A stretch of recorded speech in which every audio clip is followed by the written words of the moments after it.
વડોદરાની નેલ્સન સ્કૂલની ડીઓની નોટિસ મળી છે। એક્ટિવિટીના નામે વધારાની ફીસ વસૂલતા હોવાની ફરિયાદ થઈ હતી। પરીક્ષાનું પરિણામ લેવા આવતા વિદ્યાર્થીઓ પાસે ફી વસૂલાતી હોવાની ફરિયાદ થઈ છે। વાલીઓ પાસે 1000 થી 3000 રૂપિયા લીધા હોવાની ફરિયાદ થઈ। ડીઓને ફરિયાદ મળતા જ તપાસના આદેશ આપવામાં આવ્યા છે।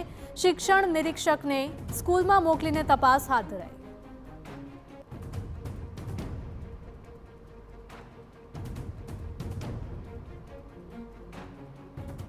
વધારે લેવામાં નથી આવતા। એ એવું છે કે એ एक्टिविटी फ़ी હોય हमारी। एक्टिविटी फ़ी એટલે અમે લોકો એમ લોકોને एनुअल फंक्शन के लिए हम लोग ट्रेन करते हैं उनको, वो फ़ी होती है उसकी।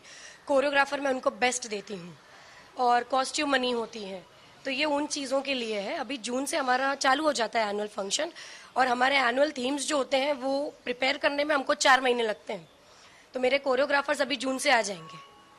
सो I have to arrange for that money. So ये वही है और पेरेंट्स को पता है। I think it is miscommunication. जो उन्होंने डायरेक्ट सोर्स लिया है आपका, ये एक मिसकम्युनिकेशन है। वो मेरे पास आते तो भी उनको यही आंसर मिलता। तो वालीनी फरियाद बाद डीओनी टीमे मुलाकात लीधी हती। नेल्सन शाळामां वधारे फी उघराववा मुद्दे आचार्यनो लूलो बचाव। एन्युअल फंक्शन माटे 1000 रूपिया फी उघरावता होवानुं रटण कर्युं हतुं। एन्युअल फंक्शननी तैयारी जूनथी करवानी होवाथी फी वसूल्यानुं रटण कर्युं।